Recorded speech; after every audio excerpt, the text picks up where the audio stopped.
Hawks head coach Quin Snyder was ejected in tonight's game. Why he lost his cool, live from State Farm Arena, ahead in sports. All right, guys, the Hawks are back from the All-Star break. The second half of the season is on the clock. They hosted the Raptors tonight from State Farm Arena. They were without Onyeka Okongwu. He has a toe injury. He's out for the foreseeable future. That's all bad news. The good news, Clint Capella was back after injury of his own. He was out for 6 games. And Clint Capella was on a time restriction tonight, less minutes than he usually sees.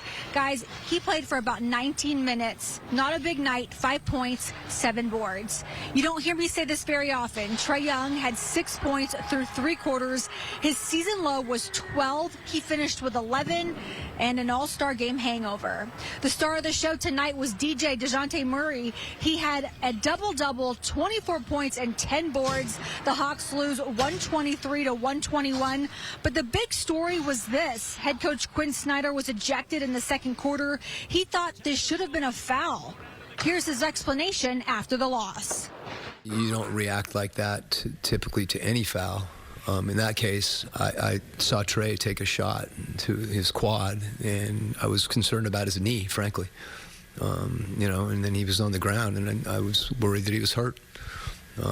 So I probably deserved the technical, although that was the rationale. I don't know why the second one came as quickly as it did. Typically you get one like that, there's some level of understanding. My player's on the ground and could be hurt.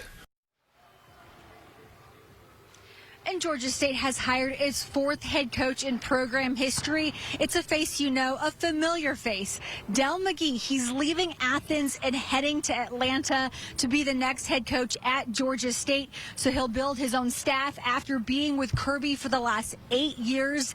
And guys, he is a Georgia native, just in case you didn't know that about him. So he's home. He gets to stay home. He has 22 years of coaching experience. He leaves Georgia after winning 2 national championships. McGee was the Dogs' running game coordinator and running backs coach.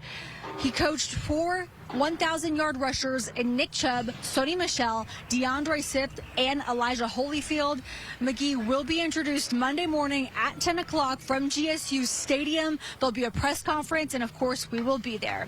Reporting live from State Farm Arena, Emily Gagnon, Atlanta News First.